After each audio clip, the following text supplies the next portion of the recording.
para mí el cine no era más que una diversión, y lo seguía muy poco. Y cuando llegó Álvaro fue el que nos estaba con la locura de que era la gran cultura del siglo XX, a ver el cine, y andábamos metidos en esos cines que había en Barranquilla estupendos, que no tenían techo, que se veían las películas bajo las estrellas y con luna llena. Y ahí me interesé tanto por el cine que cuando llegué al Espectador, yo logré que me dejaran hacer la crítica de cine. Varios años después de La Langosta Azul, película manifiesto del surrealismo caribe, García Márquez sale para la ciudad que es por aquel entonces la meca indiscutible del cine latinoamericano, México. Frecuenta cineastas, productores y actores. Escribe guiones adaptando al cine los relatos de Juan Rulfo. Rulfo le abrirá las puertas de una nueva libertad, la de manipular el tiempo para reconstruirlo mejor.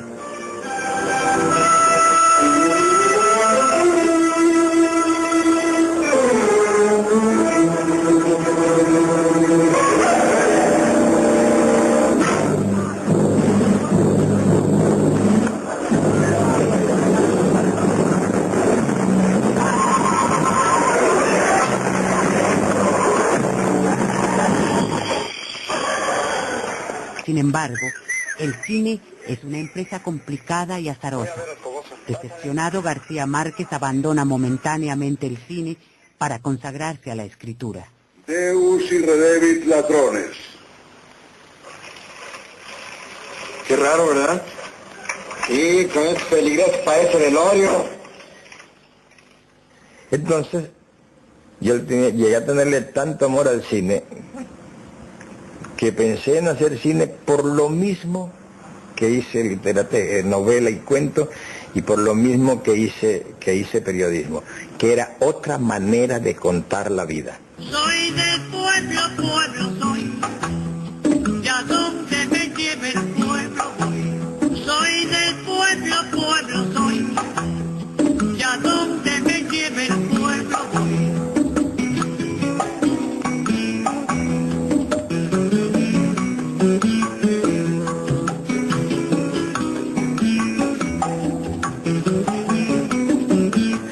Ahora, ¿qué sucedió con el cine? Que me di cuenta de que era infinitamente más difícil hacer una película de lo que yo me imaginaba. Me parecía imposible que con los compromisos industriales, los compromisos económicos y la enorme cantidad de gente que tenía que estar en un set, hombre, me parecía imposible contar una historia íntima, una historia del corazón de uno.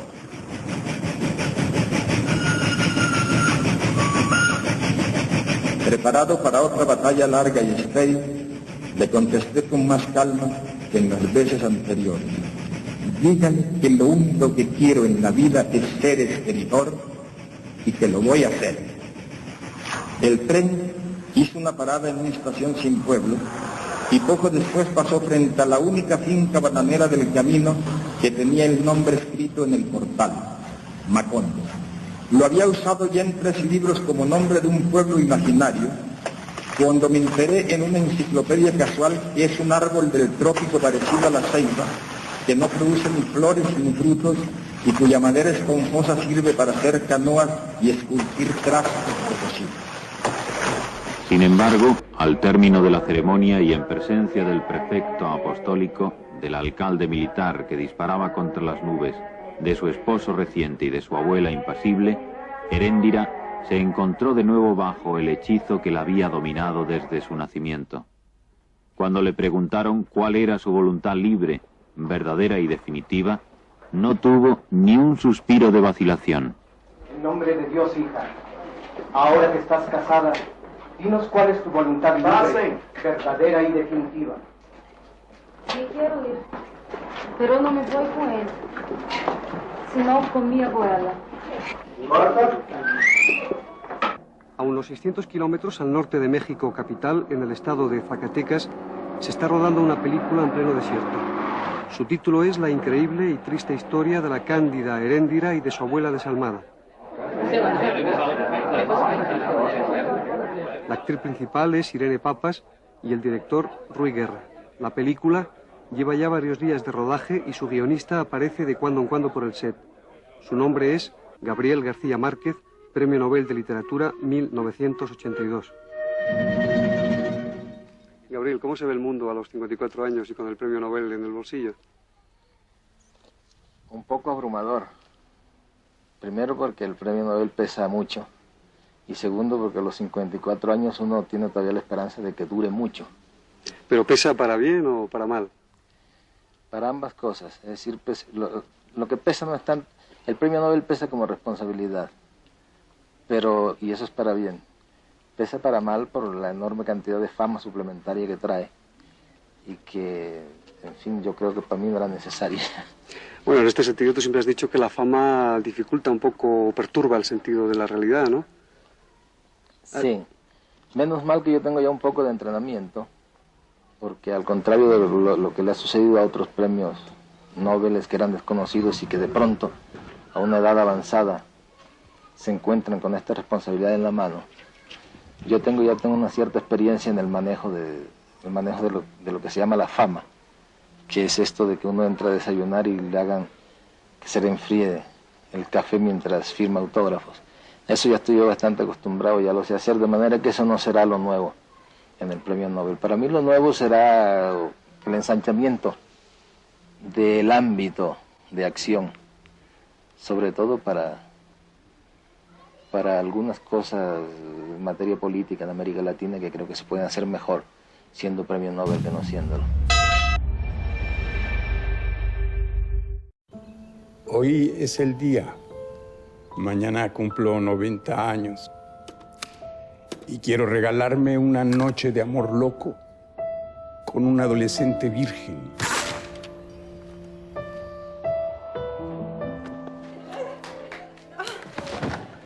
No le digas a tu papá que estuvimos aquí. Solo una a la vez, ¿Todavía tiras?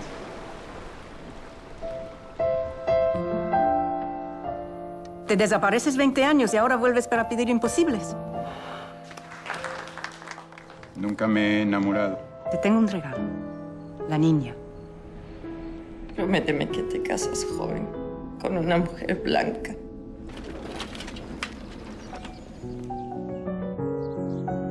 Ya no estoy para estos trotes. Los viejos saben amar mejor, mi delgadina, porque no tienen otra cosa que hacer.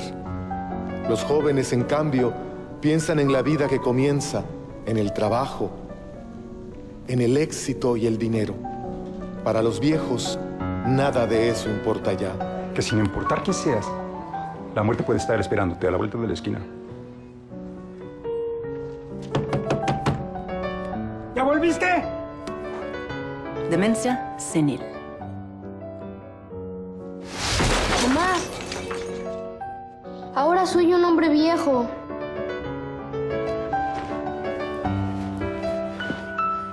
Siempre creí que morirse de amor era solo una licencia poética. No te vayas a morir sin probar la maravilla que es tirar con amor.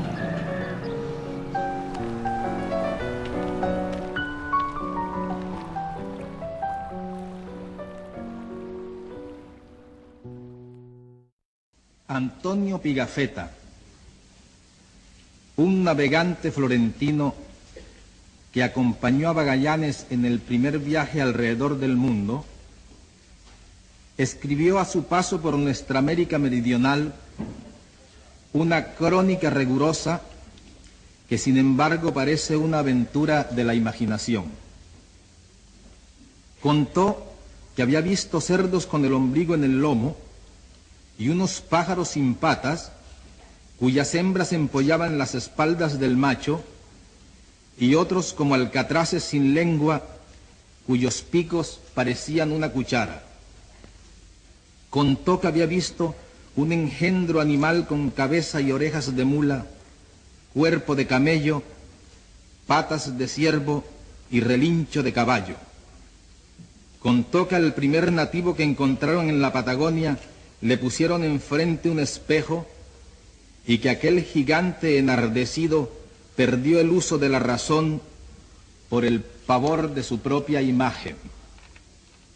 este libro breve y fascinante, en el cual ya se vislumbran los gérmenes de nuestras novelas de hoy, no es ni mucho menos el testimonio más asombroso de nuestra realidad de aquellos tiempos.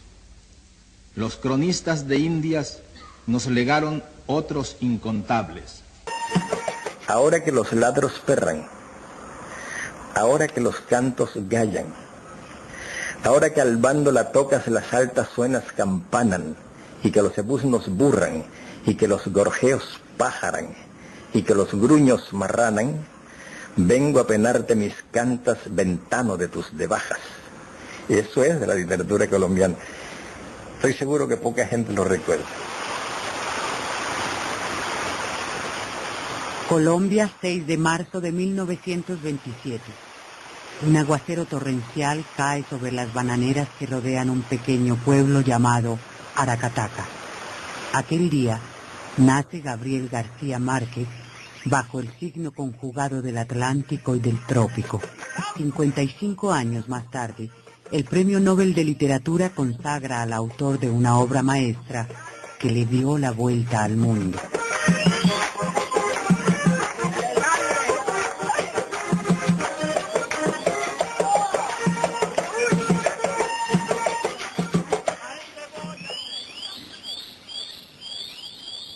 Macondo era entonces una aldea de 20 casas de barro y caña brava, construidas a la orilla de un río de aguas diáfanas que se precipitaban por un lecho de piedras pulidas, blancas y enormes como huevos prehistóricos. El mundo era tan reciente que muchas cosas carecían de nombre y para mencionarlas había que señalarlas con el dedo. Todos los años, por el mes de marzo, una familia de gitanos desarrapados plantaba su carpa cerca de la aldea y con un grande alboroto de pitos y timbales daban a conocer los nuevos inventos.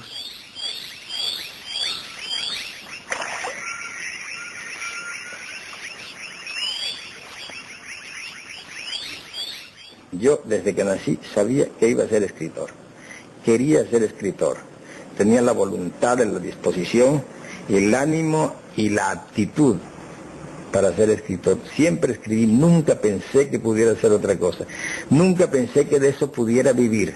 Estaba dispuesto a morirme de hambre, pero ser escritor. Pero cuando inicié el tercero ya no me interesaba porque estaba totalmente deslumbrado, totalmente tomado por la literatura y el periodismo, porque buscando qué hacer mientras estudiaba pasé un día por las oficinas del Universal en la calle San Juan de Dios, en Cartagena, y ahí estaba un hombre detrás de una baranda escribiendo, y yo me le acerqué y le dije,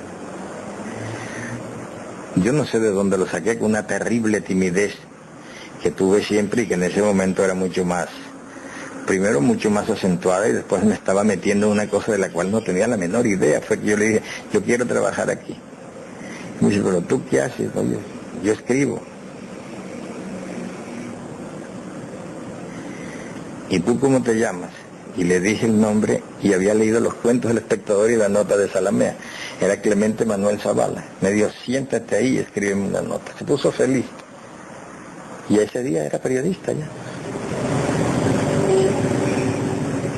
Al cabo de innumerables artículos y columnas, García Márquez se forja una concepción original y ambiciosa del reportaje. Llegará incluso a crear en Cartagena una escuela de periodismo. Los escritos del periodista García Márquez llevan todos la marca de un compromiso radical, compromiso literario, cívico y político. Yo diría que yo llegué al periodismo porque yo consideraba que el asunto no era la literatura, el asunto era contar cosas. Y que dentro de esa concepción, el periodismo hay que considerarlo como un género literario, sobre todo el reportaje. Ese es un pleito que me traigo yo porque los mismos periodistas se niegan a aceptar que el reportaje sea un género literario. La vida no es la que uno vivió, sino la que uno recuerda, y cómo la recuerda para contarla. En este epígrafe de su autobiografía, Vivir para contarla, Gabriel García Márquez resume su obra. Su literatura está plagada de las experiencias que vivió en la niñez junto a Papalelo, su abuelo materno, el coronel Nicolás Márquez, en Aracataca, el caluroso pueblo del Magdalena colombiano, donde nació Gabito el 6 de marzo de 1927. Pocos sabíamos, por ejemplo, que en el primer párrafo de 100 años de soledad, Gabo evoca el momento en que su abuelo lo llevó a ver los pescados congelados en los almacenes de la United Fruit Company, la compañía bananera que explotaba las tierras de su natal Colombia y cuya hacienda más extensa le daría el nombre al mitológico pueblo de sus novelas, Macondo. Muchos años después, frente al pelotón de fusilamiento, el coronel Aureliano Buendía había de recordar aquella tarde remota en que su padre lo llevó a conocer el hielo. Conocido como el maestro del realismo mágico, García Márquez ha sido inspirador de grandes escritores, como el premio Nobel chino 2012, Mo Yan. Sin embargo, alega que ha tenido que pedirle muy poco a su imaginación y que, por el contrario, el mayor desafío ha sido la invención de recursos para hacer creíble la vida, en alusión clara a la historia de esta América, madre de los sucesos más inverosímiles. Su prestigio internacional le ha hecho blanco de las élites mundiales, que codician una foto junto a él. Sin embargo, se ha mantenido del lado de la izquierda progresista, manteniendo una profunda y criticada amistad con Fidel Castro, líder de la Revolución Cubana, contribuyendo a la creación de la agencia Prensa Latina y la Escuela Internacional de Cine de La Habana, o donando el dinero obtenido por el premio Rómulo Gallegos al Movimiento al Socialismo, un partido disidente venezolano.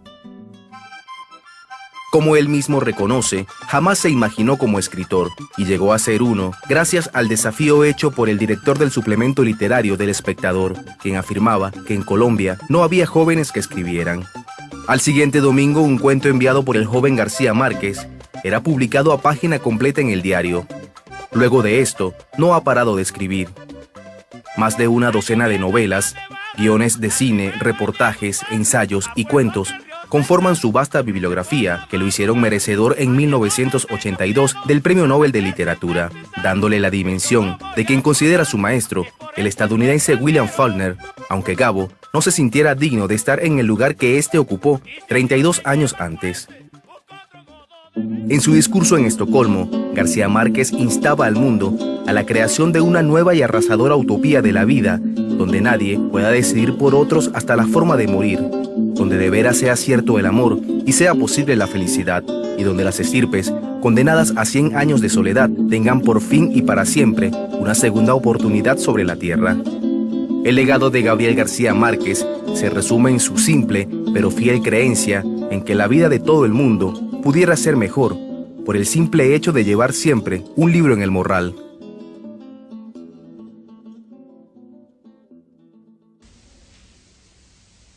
Un día como el de hoy, mi maestro William Faulkner dijo en este lugar: me niego a admitir el fin del hombre.